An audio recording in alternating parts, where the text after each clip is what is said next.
from all over. We could see in the chat. Thank you so much for letting us know where you're joining us from. I think we've got 166 people joining us today, which is absolutely fantastic.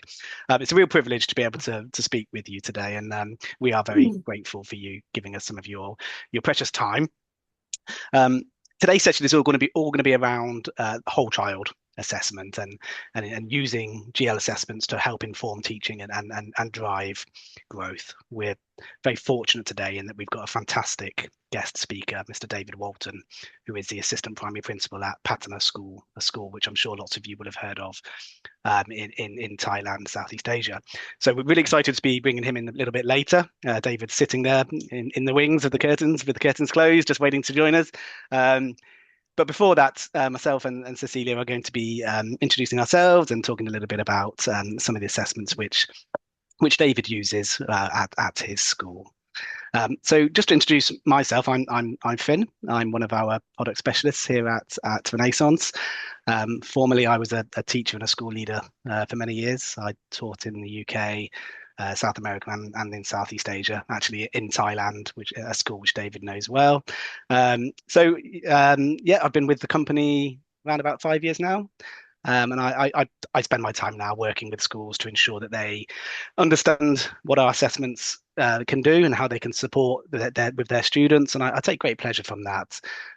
So that's me. And Cecilia. Thank you, Finn. Lovely to see everybody today. Thank you so much for your time. And whether it's the start of your day or at the end of a very busy school day, we really, really appreciate your time with us. But yeah, just to introduce myself, my name is Cecilia Warren. I am also a product specialist here at Renaissance and have a very similar background to Finn, although I didn't have the pleasure in my time in teaching of going abroad. It was definitely something my husband and I kind of toyed with, but for whatever reason, we didn't get out there. But I worked across maintained and independent schools within the UK. And I had the pleasure of actually using the assessments that we're going to talk about today within my school. So I know firsthand the impact that that can have on teaching and learning and more importantly, improving that student achievement.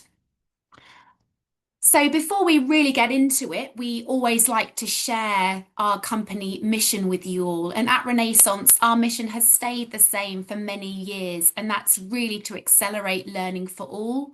We strive to ensure that every student, regardless of their starting point, is seen, supported, and empowered to succeed. And we can see there that it's accelerating learning for all children and adults of all ability levels and ethnic and social backgrounds worldwide. So just to share our agenda of today, we're going to do a little bit of introduction to Renaissance.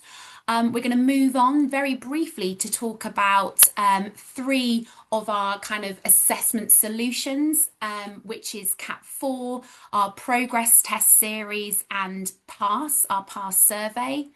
And of course, the main attraction is really having the opportunity to do a really deep dive with Mr. David Walton from Patana School, where he's going to really hopefully empower you all in talking about his experience and his journey with his school and how he has really embedded our assessments within his school. And then we'll follow up with how we support our schools at Renaissance with our training and different support materials that are available. And then at the end, there'll be a time for questions and reflections. So on screen here, we'd like to introduce you to our Renaissance learning loop. And we believe that continuous educational improvement comes from that seamless cycle of insights, action and impact. And it's that unified approach really designed to turn those insights into measurable outcomes for every learner. And of course, that cycle begins with assessing our students, which really then empowers educators with intelligent insights to really understand where every learner is in their school.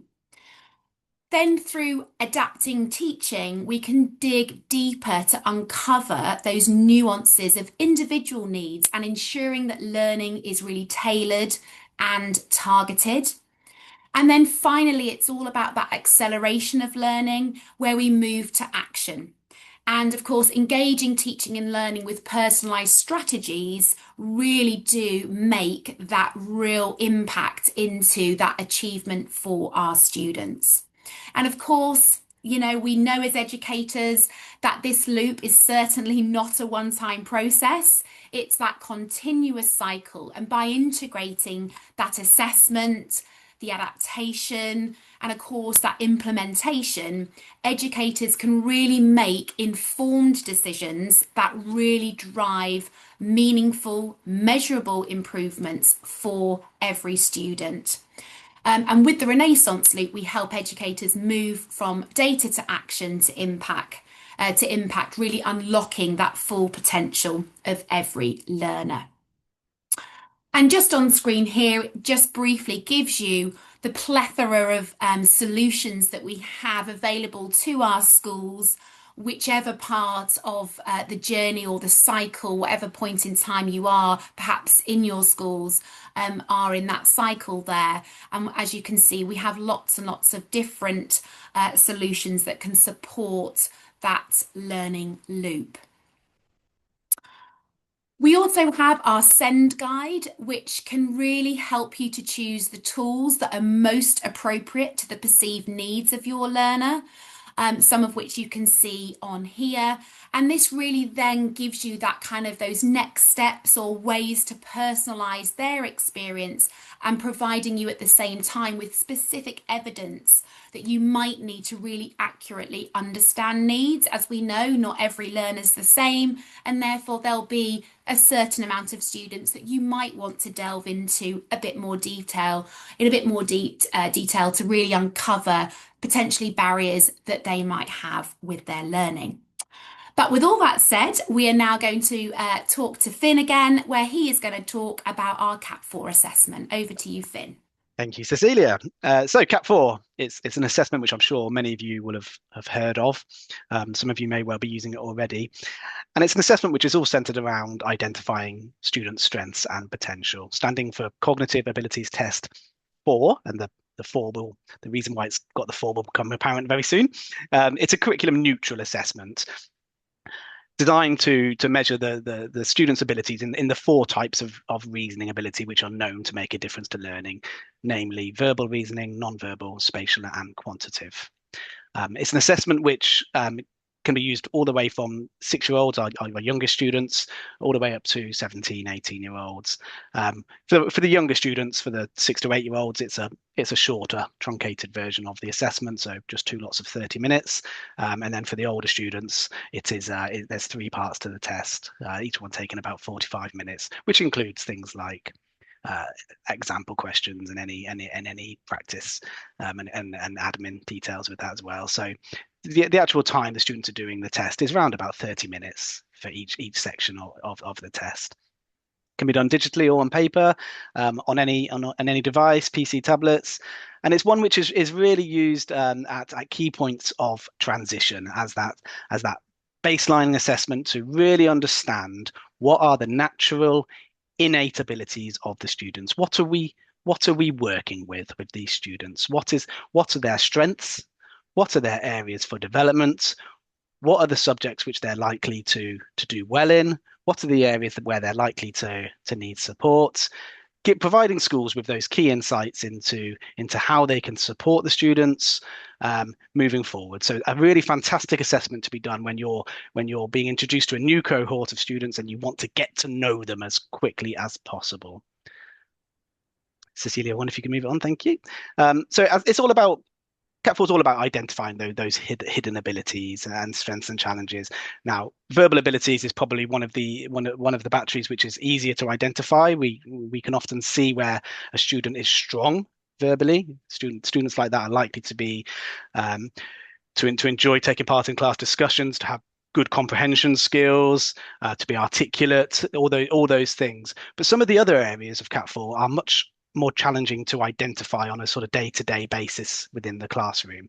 So in particular, non-verbal and spatial abilities, much harder to see in daily lessons. So Cat 4 will provide that holistic view where you can see if a student has got those hidden strengths, which can really allow you to support the students and play to those strengths, so that you can really see the whole pupil and what you are working with.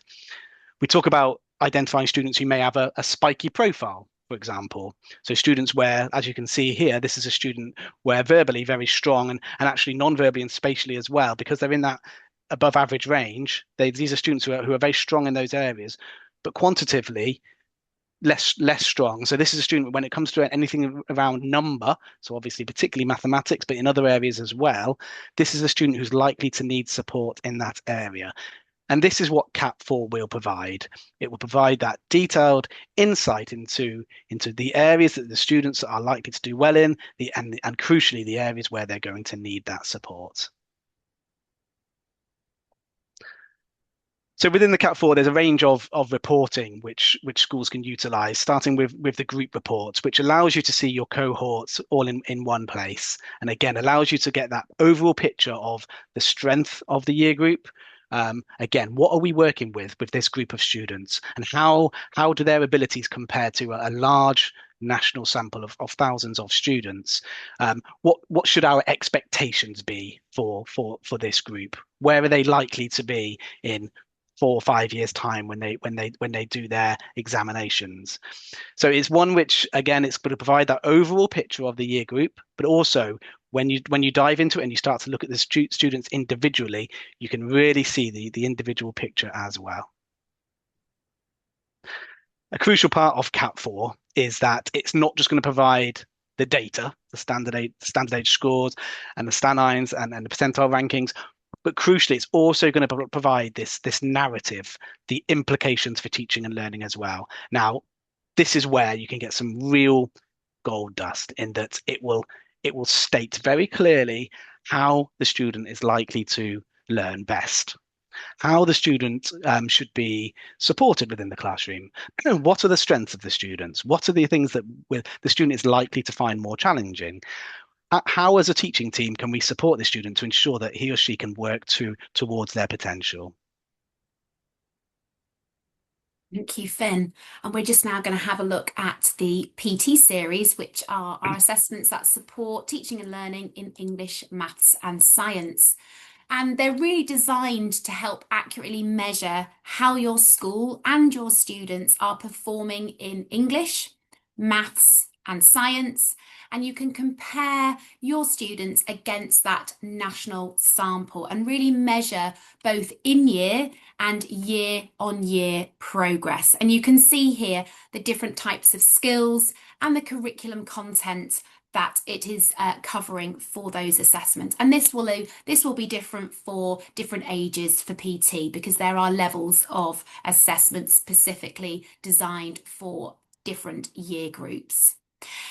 Standardized on actually over 100,000 children, these easy to use tests assess knowledge, understanding and application of the core curriculum subjects, helping you to understand current levels of attainment and identify any gaps in learning at both an individual and cohort level. Now, these tests can be used at the start of the year as that baseline, and then again at the end of the year to measure and track progress across that academic year.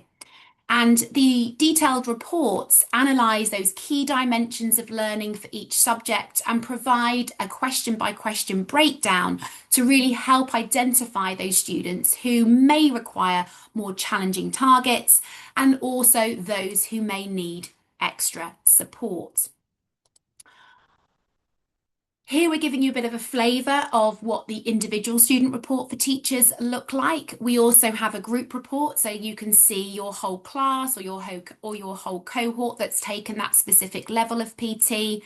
But this individual student report can be really, really useful for those certain amount of students that you want to delve into a little bit more in more depth with. And of course, the first thing you receive here are those key metrics, which include those standard age scores. You also are able to see, are they working in an average range for their age, above average or potentially below average. You also can include indicator grades such as GCSE indicators that are based on an analysis of outcomes in statutory, this is obviously maths, so maths testing at the end of year 11 of students who have completed a progress test in maths prior to taking that GCSE. We also have Key Stage 2 indicator grades as well, that can be also useful as that key metric. Then we have an analysis of the different curriculum content as well as the process categories, and this can really support seeing the strengths and challenges for that particular pupil to then potentially think about maybe intervention and being able to support them with those areas of challenge to support them that following academic year. And of course, then, teachers, they really like to know what to do next with that pupil or how they can support. So there's a really nice narrative that also is included within these reports that give them those kind of teaching and learning implications. And of course, I don't know whether you used to use them, Finn, but I actually used to use these as part of my report writing as well. And that really, really helped me kind of include some really nice narrative in my reports, just to kind of support when you have that at the time of year that you have to do as well. So it can just really support teachers' workload as well. Now, this is where Cat 4 and our progress test, for me, when I was in school, really was brought alive. And this was where it is absolutely fantastic in terms of using what we call a combination report. And a combination reports are enabling you as educators to be able to compare your students' attainment over the course of that academic year. So you get to see the overall standard age score to obviously track that attainment. And then what you can do is compare it to their Cat 4 scores. The English is compared against the Cat 4 verbal, and our team of statisticians have done a correlation with those two scores, which enables you to be provided with an English discrepancy category. So there you're really seeing the value that you've added to your students in terms of teaching and learning across that academic year. And then with our maths progress test in maths, you can combine that with the quantitative battery from the Cat 4, which again allows you to see attainment against ability. And again, this can be really crucial for picking up those students that have really, really worked hard across that academic year. Clearly something's happening really well in the classroom and they are making expected or potentially higher than expected progress. But also it enables you to potentially look at those students that something hasn't quite gone well. Is there something that we know about with that child that kind of provides that full picture, but also shows those students that haven't made the quite expected progress that we would have expected based upon that Cat 4 ability. And we'll look, David's going to talk about this in much more detail later. So back to Finn to talk about PASS. Thank you, Cecilia. You can just skip it on for me. Thank you so much. So PASS, which stands for Pupil Attitude to Self and School. And the PASS survey is all about investigating how well you really understand what could be holding your students back, particularly if you've identified students who maybe are not currently working to their ability that the Cat 4 assessment is suggesting they should be. Based around these 9 factors, PASS uses RAG reporting, so red, amber, green color reporting to investigate how students feel around these different 9 areas. And you can see that they're branded in different colors here, with the ones in yellow being sort of more internal factors, things how the students feel about themselves as learners, their self-perception and self-belief, their confidence levels. The ones in blue, more associated with how the students feel about the school and the relationships they have with their teachers and their peers, and how well they feel supported, and the level of demand that they feel that they have. Is that something they are coping with? And then the ones in red are a kind of a combination of both. Um, Pass is an assessment where the students will respond to statements like this. Now, there are four different levels of pass. Pass level 1 up to pass level 4, with each one corresponding with the key stage. So for the statement at the top is very much designed for your youngest students, your key stage 1 students, such as I like getting on with my work in class. And then they'll have just two choices to say if they agree or disagree. And then for pass levels 2 to 4, there are statements like the ones you can see at the bottom there, where the students this time have got four different options.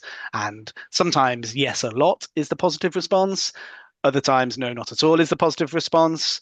And again, these statements are all linked to those 9 factors, which are going to provide those insights into the students and how they feel about themselves and how they feel about the school.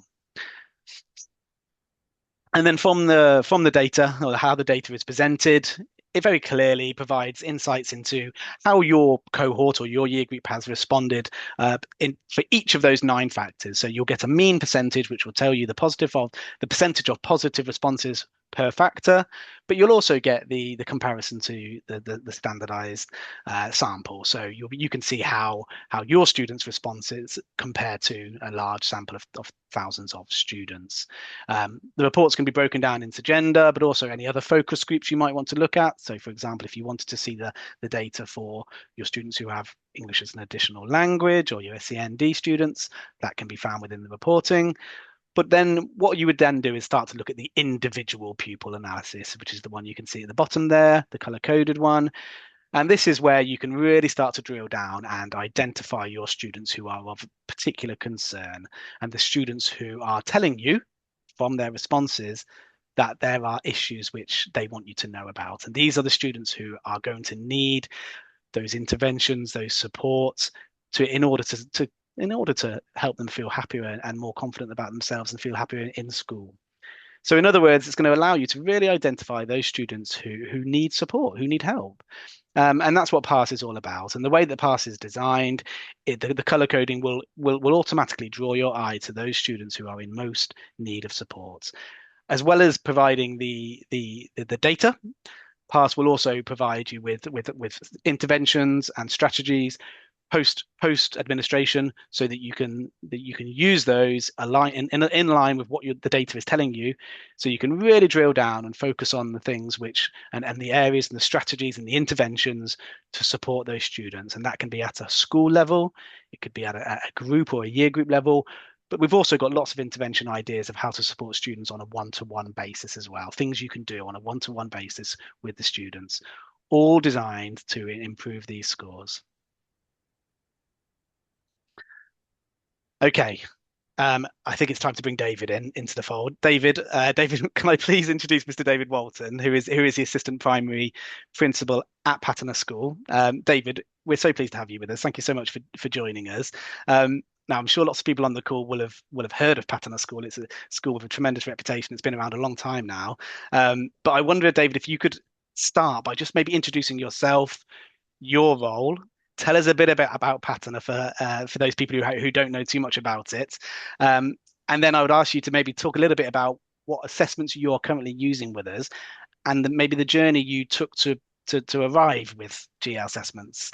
So tell us a bit about how long you've been using them and that sort of thing. Thank you, David. Hey, no problem, Finn. Thank you for having me. It's great to be here and lovely to see so many faces willing to listen to my voice, maybe, and listen to you guys. So, thanks for having me again. I'm David Walton, Assistant Primary Principal at Bangkok Patana. This is currently my 12th year at Patana. I've been here 12 years now. I'm very lucky that this is my first international appointment. I came as a class teacher. I've worked in numerous year groups across the school, from year 4, year 5, year 6, year 2, as a teacher, as a pastoral leader, and then the last 2 years I got this role as assistant primary principal as my kind of next step. I have a caveat on some of the things I often say, and it's the fact that when I first started this role and I went for this role, it was about what you've talked about a little bit about this whole child thing, and that's what drew me to being a kind of an assessment lead and a data lead, because I would always say to people, I'm not really a data person, which everybody goes, what do you mean? That's your role at this school, and that's what you've got to do. And I sometimes think it's a more rounded approach that's needed. And I think sometimes when you become so focused on data, you lose some of the nuances that it's trying to tell you. And I'll talk about that a little bit later on. So yeah, before I was here, I was a class teacher in England, and then moved here and spent 12 years here. And now my wife is working at the school, and also my daughter is here as well. So our school is in the primary school. We are an 8-form entry school from year 1 to year 6, about 180 students in every year group. Our FS is slightly smaller, but still quite large. We've got 2 classes in FS2, 4 in FS1, and we have 3 nursery classes as well. So as you can imagine, a very large school, lots of children running about, lots of things that we can see, lots of things we can observe, and many things we can miss if we don't have the systems in place to collect the data that we need. We are an international school, a British international curriculum. It's based a lot in the UK curriculum, but we kind of a bit more flexible. We can use things, we can choose what we do. We can kind of make things fit to the cohort and the community that we have. So that's a bit about me. That's where I am now. And that's a bit about our school. The journey we've been on I go back to where I started when I started 12 years ago, and I think about the assessments we used when I first started at the school.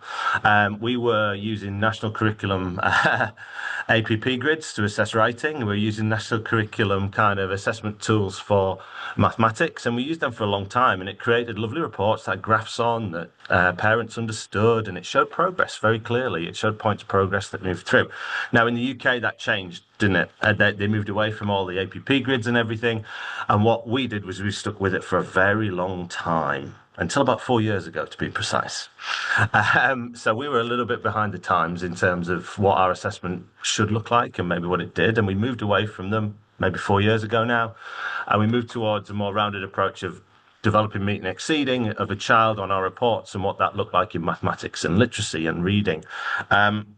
We struggled for a while, and I would say we're still building, because as maybe people did in the UK and schools did in the UK, it was kind of you're moving away from this, but we're not quite sure what this looks like.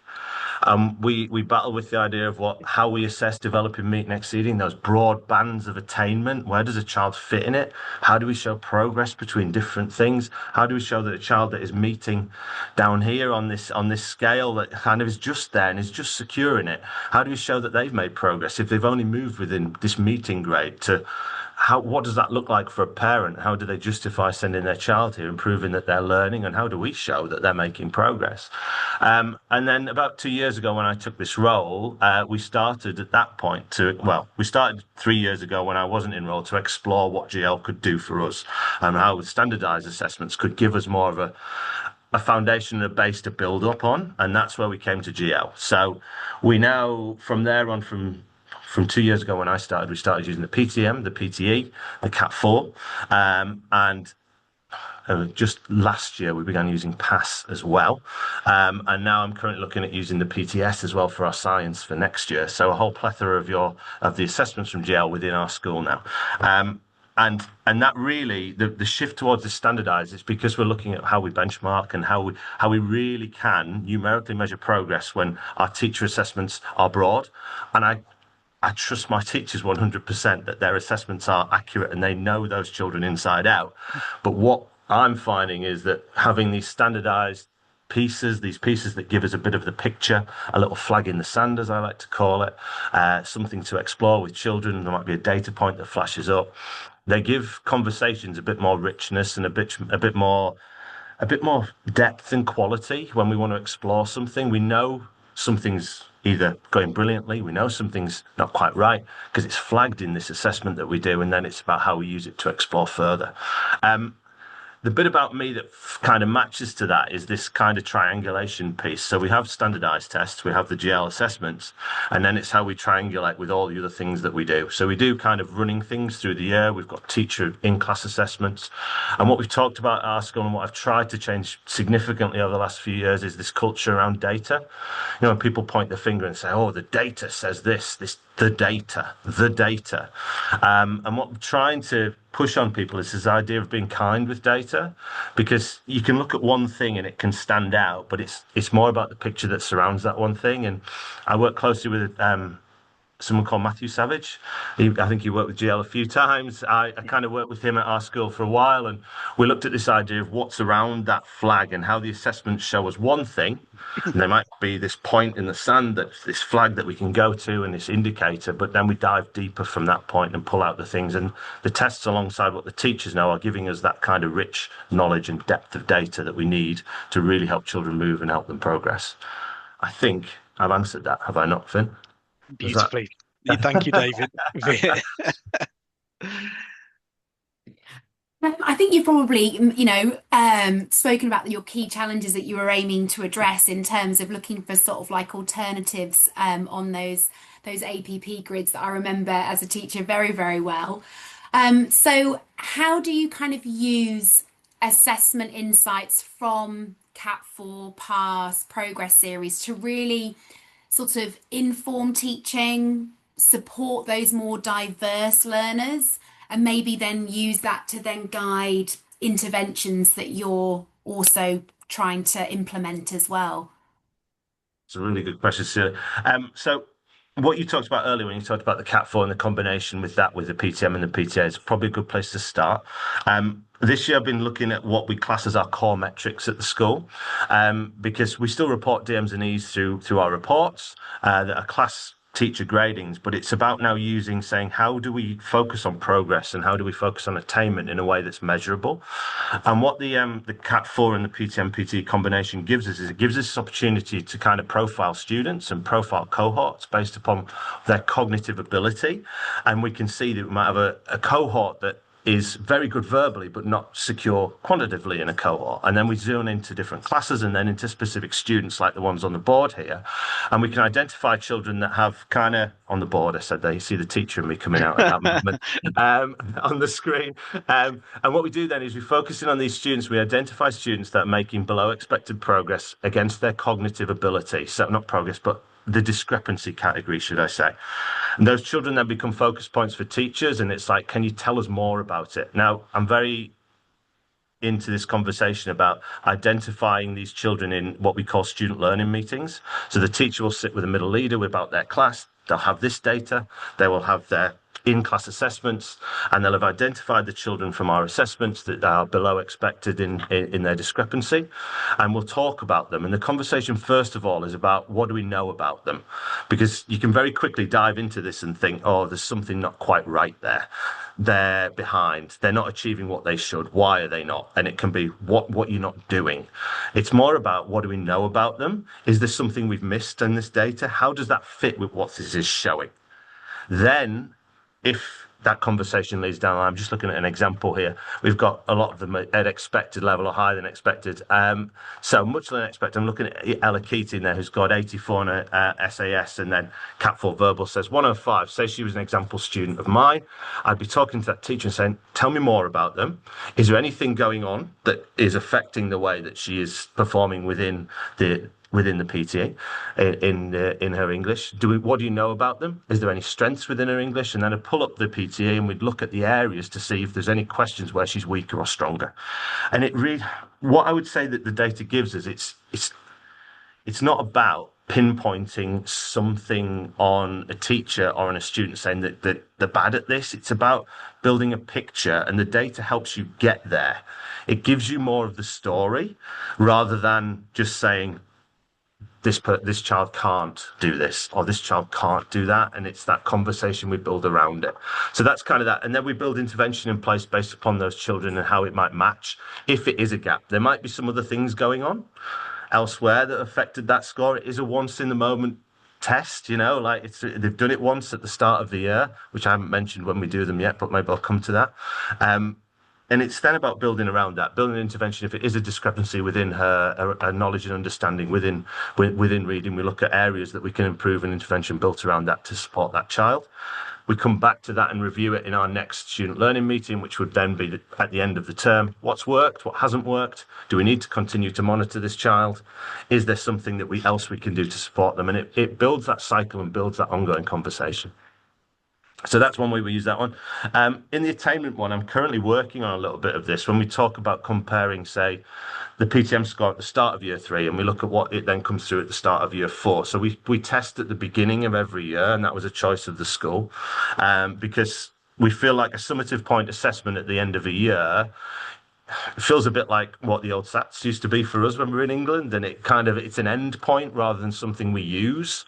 So the start of the year for us is about it becoming a more formative approach to it. So we'll look at it and say, what does this cohort need? What does this class need? Different levels of analysis. What does this child need? And it gives us ways forward using data rather than getting to the end of a year three thing and saying, okay, we've got to the end of year three. We've done this test. Oh, here's your data. These children didn't get through it. Okay. So that's the cycle and how that works. Now, what I'm hoping to look at in our next year and use of our PTMs and PTEs is the progress data that GL produces on their. So when a child has moved beyond, so scores 100 at the beginning of year three in a PTA, comes to year four, scores 120. So they've actually made higher than expected progress across those two tests. So we're going to start to look at that and how we use that to show where attainment is being pushed, where it's being grown, where it's being developed, and other areas where we're seeing it dropping. Why is it dropping? So that then also builds into our student learning and cohort learning meetings that we have at school. Absolutely. I don't want to ramble, and I'm trying to. No, that's explain. Absolutely fantastic. I mean, David, at the beginning, you talked about this journey you've been on, and you speak very passionately about the assessment, and I love the fact that you're very conscious, you're very aware that the data is just part of this picture, that you're building this picture of the students, and each student has their own story, and I love that, and that's exactly how we feel about it. I wonder how you've brought colleagues along this journey with you, and what you've done to try and ensure that your colleagues understand why you're using these assessments, B, that they understand the data that's within them, and C, how you've ensured that they are not just looking at those data points without the context of the whole story as well. And I wonder how, if PASS has helped with that at all. It helps. It's helped massively, PASS. I was thinking about how I would bring PASS in just in my last answer there. That's a significant challenge, I would say. When you bring any new data system to do with assessment in, to make sure that colleagues and employees of the school kind of get on board with it and come along, it's about how you sell it and what it looks like for them if it's completely different to what you had before. When I talked earlier about the culture and what data means and data being kind with data, that's kind of been my approach for the last 2 years about it, and trying to build this picture of it's not about one thing, it's about a triangulation around different data points that we have. It's not been easy. There's been lots of challenges along the way. There still will be lots of challenges. I don't think we've finished our journey yet. But for me, when I'm leading out on things like this, it's about having these open and honest conversations with people and showing them how it can help. So it's those moments, you have those moments in classrooms where you can use that data to help a conversation, especially often with parents. And I think sometimes the most recent example of when people have really understood why we have these is I've been sat in parent meetings with teachers and sat there, and we're going through, and the community that we've got a real mixed community of different cultures from around the world, 69 different nationalities at our school. And in the community that we're in Asia, there's this high expectation often on children to score high academically. So the big breakthroughs I have is when teachers use it in those conversations, and it helps them get through a conversation. So I had one recently with a parent, with a teacher there, who was really concerned about their child not being at the level of attainment that they wanted them to be. They had very high expectations. They wanted them to be this exceeding student. This student had EL language needs, is currently having extra support from some of our extra support services that we have in school. And her CAT4 comes out as kind of very average profile, lower in the verbal area, naturally from what her EL background is.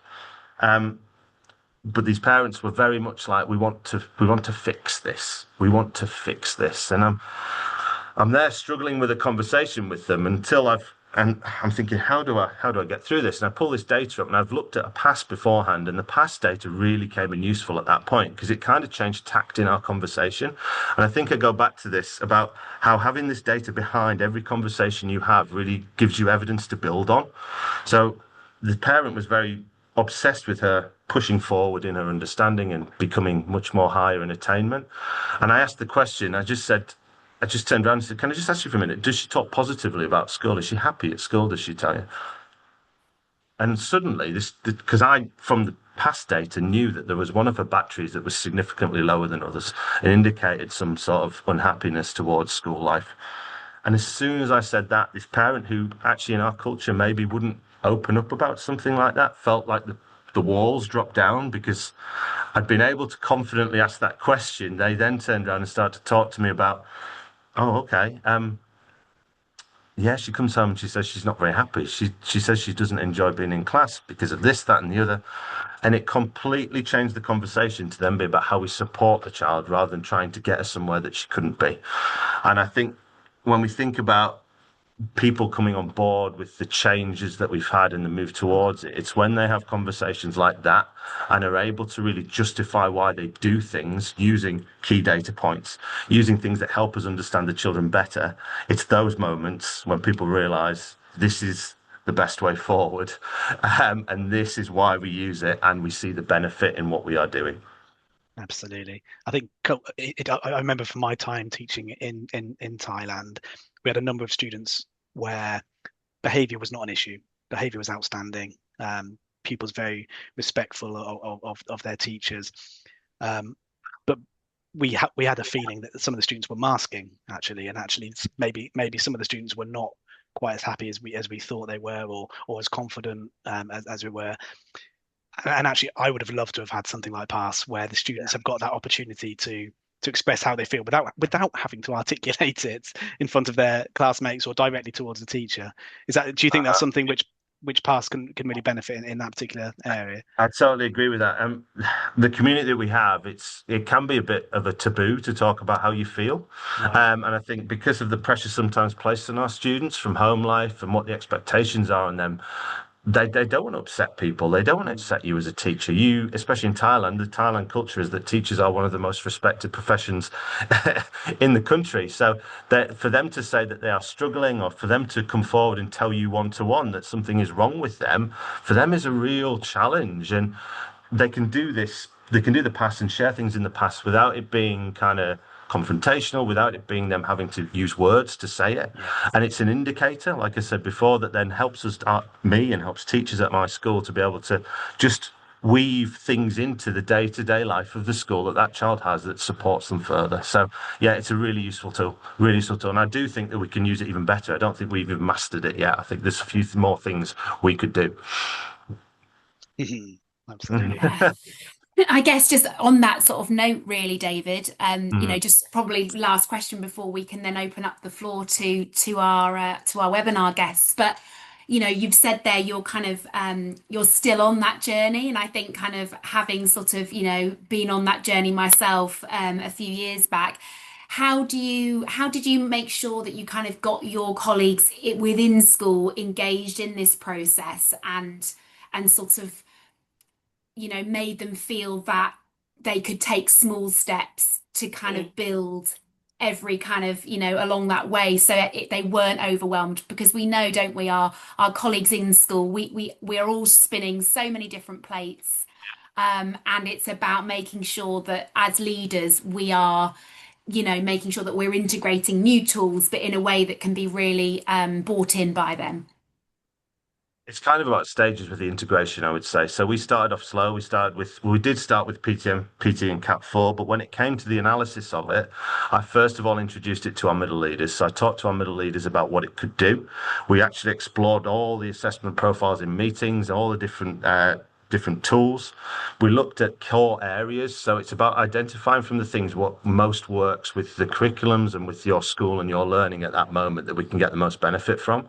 And at that time, because we were new to the PTM and PT, what we first of all focused on was how can it just inform some of the curriculum and learning that we do at this stage. I'm not looking at progress and attainment at this point. In that first year, I'm looking at what we can use it for a class teacher who's in class at this moment, so that they can use it with purpose straight away, rather than it being something like we measure that gets to the end and at the end of the year we come back to it. It's about making it purposeful in that moment. It's kind of flipped. It kind of comes back to how I would approach anything with teachers. I'd always look at they need a quick win from it sometimes. They need something that's going to save them a moment, save them a bit of thinking time, earn that precious thing back, time that every teacher will tell us they never have. And I know Absolutely. they don't. They've got busy profiles. So for us, Yeah. first of all, it was about the identification of something that could help them in their planning and help them with their students immediately in the classroom. And that was the areas of weakness within different curriculums. So in mathematics in your class, they're showing that we've got a weakness in measurement, right? What can you do with that? Okay, and that's where we started. And then throughout the year, we looked at how that built into measuring progress and attainment and softly dripped it through from class teacher, middle leader, working it through into ways that is now building into what I call these student progress meetings that we have. And it now formulates part of a bigger triangulation picture. But I always say when I'm doing a project like this in big change, you've got to find a small win first for the people who use this on a daily basis. And I think the core thing first of all, when we used it was formative use to inform teaching and learning immediately, maybe not with individual students, but with your class that can help you push your class forward. And then we bring in the next step, which is right, let's look at an individual student and how that works for them. How do we use it to identify them? So it's slow steps through. And that helped our staff to really buy into it. There's still, as I said, we're still on that journey, and I think we've got a work to do with the connection between PAS and academia sometimes. I think there's a way we can put that back together a little bit, and that's something I'm going to look at next year. So I hope that helps. Amazing. Thank you, David. Yeah, thank you so much. So yeah, amazing insights, David, and I'm sure they've been incredibly useful for people who are listening in.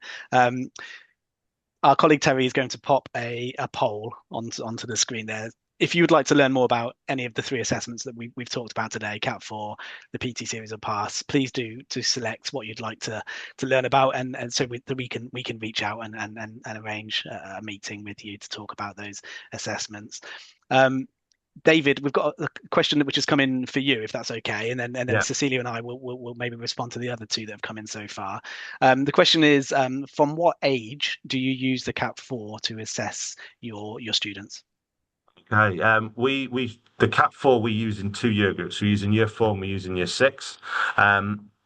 So when we first brought it in, in year 4. The CAT 4 data is valid for 2 years. So we use it in year 4 because then it's valid for year 5. We use it in year 6 as kind of a way that then hence pushes into our transition into the secondary school, because we're one campus with primary and secondary, and then that moves through into year 7 with them and 8, that transition through.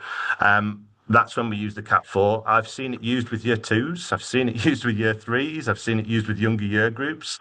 It looks adaptable when I've seen it used with them, and children that have used it have been able to access it. For me, when I look at assessments and things like that, I always think about their development age. And for me, Key Stage 1 is about play and it's about exploring, and you're still developing as a learner. When you get into Key Stage 2, it becomes a bit more formulaic. So we do PTE and PTM as well from year 3 through to year 6. Lovely. Thank you, David. Okay, question that maybe I'll respond to this one. It's coming from Eric saying, when we've referred to national statistics in the presentation today, does this mean a cohort, for example, in China, or is it using data for US, UK schools? Well, the assessments we've talked about today are standardized on UK schools. Now, obviously, we know that in the UK, the population is a diverse and representative population. So the data is relevant and reliable for many international schools. However, we do also provide benchmarking data as well. We've done benchmarking studies so that you can see how scores typically differ within the international settings.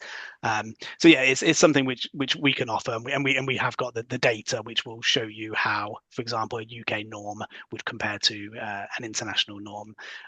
David's mentioned a few times today, for example, that as you might expect for verbally, often students who've got English as an additional language, as you would expect, verbally sometimes the scores are a little bit lower, but in other areas actually we find that they're higher than within the UK sample. So yeah, so it's a really good question, and we're entirely transparent with how we share these studies that we've done and then the data that we have on that. Another one which maybe I'll field about, how does CAT 4 differ from the Chem test? Well, Chem is from a completely different provider. It is also a cognitive ability test. It's a much shorter version of this type of testing. It doesn't include things like the spatial aspect to it. So yeah, I mean, obviously, I won't go in too much into another provider's assessment, but yeah, there are some distinct differences which we'd be really happy to talk to you about on the call if that's something you're interested in. Cecilia, maybe I can get you to field this one. How do you get past papers to assist students with Cat 4 and progress test, and how can you use this to boost performance? I'm guessing that says past papers. Yeah. Yeah, I think you're right. I think, yeah, so with Cat 4 being a curriculum neutral assessment, we wouldn't obviously expect students to be doing past papers. It's not something that we want them to revise for or to kind of get better at, because we want to know where their potential ability lies, with where they are now. We're not wanting them to be kind of having to study for a Cat 4 test. And that's the beauty of Cat 4, is that it is curriculum neutral, the types of assessments. Oh, David, do you want to kind of fill in there? Going to say on that note, Cecilia, as well. I have with the Cat 4, when we talked about a cultural piece in Asia and people wanting attainment scores and where you fit, you've got to be very careful not to fall into the trap with the Cat 4 that it is a test. It's a cognitive profile of a student. It tells you Yeah. what they can do in different areas and how their brain works. That's what I often say to my staff. It shows you how their brain works in areas that they will be more successful in, potentially in areas that they might struggle in. And then that helps you to think about how you then pitch and phrase your learning for different learners within that cohort. Well, I've had parents come to me and say, how do I make them better at Cat 4? And I'm like, it's not about making them better at Cat 4. It's telling us how they learn best and actually what their profile says. So hopefully that's a bit of a helpful Absolutely. add-on. Could Yeah, could not have explained that absolutely. better, David. Yeah, A question 100%. which maybe you can offer your insights, David, and then Cecilia and I will just maybe talk a bit more about around this one as well. Do you use Cat 4 predictions or indicators as a baseline and to set target grades? Or I actually don't use those. No, we don't use them in Patna for predicting or grading. No, we haven't got that in. It's not something we've used yet. I'm not saying we wouldn't use it in the future. We have, I think, Chris, when we look at it, can predict GCSEs and things like that, can't it, moving forward out the primary Yeah, school? We actually, the secondary school currently use Chem. They use this Cambridge Insights. So we've got a bit of a discrepancy in two systems that we use. But I can say on this note, what we've been able to do, and I've worked with the secondary principal, is kind of when we profile a cohort, because it has percentiles on it, we can kind of give profile percentiles of cognitive ability of year groups up to the year sevens, and it kind of matches to what the chem data shows them when they do a chem test later. So it's kind of monitoring of a cognitive profile through the school. So, but no, I haven't used the targets yet, so maybe you guys could field yeah, in no, on it's that still one. yeah. So just to sort of summarize, yeah, Cat 4 absolutely does provide these indicators, and they're Mm. both at end of key stage 2, but also GCSE, IB indicators as well, CSE. So it's an important tool, and it is one that is well used by secondary schools in particular.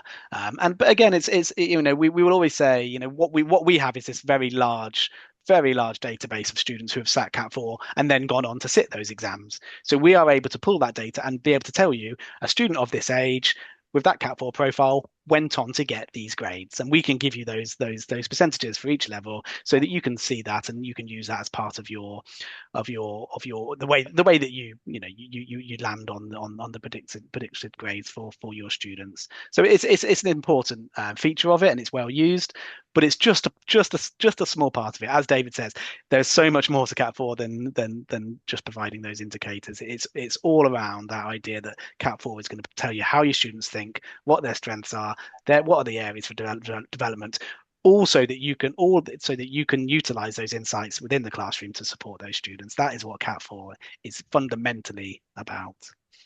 There's another question here, Go on, David, Cecilia. that might be, you could probably answer as well, is have you used Cat 4 assessments for admission or the progress tests when you've got new children arriving through the year?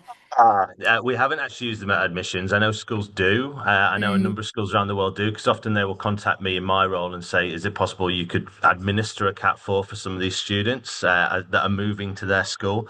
We haven't wow. got that process at admissions. We're a non-selective entry school, so we have talked about it, and some of my middle leaders and colleagues have said actually it would give us some real data on a child before we actually get them in the classroom on the first day of term to have, even if it's not used at as admissions processes, it's used by the teachers so they know something about them, because references often can be mixed, like you don't know what you're going to get from different schools or different places.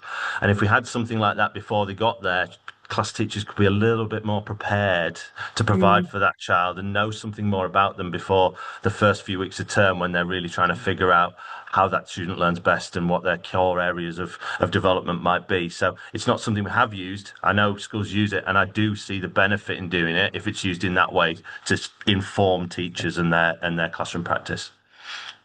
Thank you, Yeah, David. thank you. We're running out of time now. I've only got a few minutes left. I think probably this will have to be the last question. It's just around punctuality and attendance and attitudes towards that.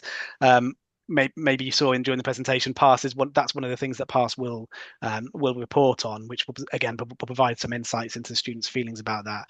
David, I don't know if you've got anything you would want to add about the way that you can use that sort of those sorts of insights in partnership with parents. I don't know if punctuality or attendance is an issue at your school, possibly not, but whether it might be something which the PASS data in particular might be able to support you with. Like I said earlier, the past date really supports with those conversations with parents when a child's kind of feeling a little bit unhappy about something. The punctuality one at our school isn't really something we've followed up on so much. However, in certain cases, when there's a child that is coming to our radar as a fragile learner or somebody that we've got to focus on, if the past then gives further indicators beyond what we already know, then that's when it's most useful. But I haven't we have, the punctuality one is not something really that we have an issue with. Like people, I like to think our children like to come to school, and our parents try to get them here as regularly as they can. I'm absolutely sure they do. Yeah, absolutely. Right, I think we'll have to stop with the questions there. Thank you ever so much for people who have popped questions in there, and I hope we've been able to answer them. If not, then please do reach out to us via that poll which Terry shared, and we'll be really happy to talk about any or answer any other questions you've got in more depth. But we've just got a couple of minutes before we finish there. I'll just hand back to Cecilia, but thank you again for those questions, guys. Yeah, no, thank you, absolutely. So yeah, just to finish on, these are some of the tools and training that really help support schools on their journey when they come on board with us. We are a company, a lot of us are former educators, and we really like to support schools when they come on board with us. So there's a lot of information. Things like getting started webinars. We've got CPD accredited training materials that support staff in terms of how to administer the tests, in terms of pre-testing essentials, but also how to do that post-test analysis with the data. We also have education advisors that class teachers can book a half-an-hour slot with and actually talk through their children's progress and that data and what it's telling them. So that's kind of us supporting you. And then in terms of CAP 4, our progress tests, we've also got the CAP 4 learner guide, our reading support pathway, which is part of our new group reading test. And then also we have a really amazing send guide, which also supports those kinds of learners that may need more kind of cognitive profiling, kind of a deeper dive into perhaps some barriers to literacy or barriers to learning as well. So lots and lots of training available as well. But thank you ever so much, everyone, for your time, and I'll hand you back to Terry. Thank you, everybody. Thank you very much. Thank you, David, our special guest today, Finn and Cecilia for hosting this session, and especially our guests for joining us today. We will be sending out an email with the relevant links that you might need, the presentation and the recording. So take a look out for that. There also will be a certificate of attendance, which you can also have as well. We will be closing the session down now, but again, thank you very much. If you do have any feedback, we would appreciate you completing the survey. I will add it into the chat now, but it will pop up at the end of today's session as well. So if you have a couple of minutes just to add some feedback, that would be much appreciated.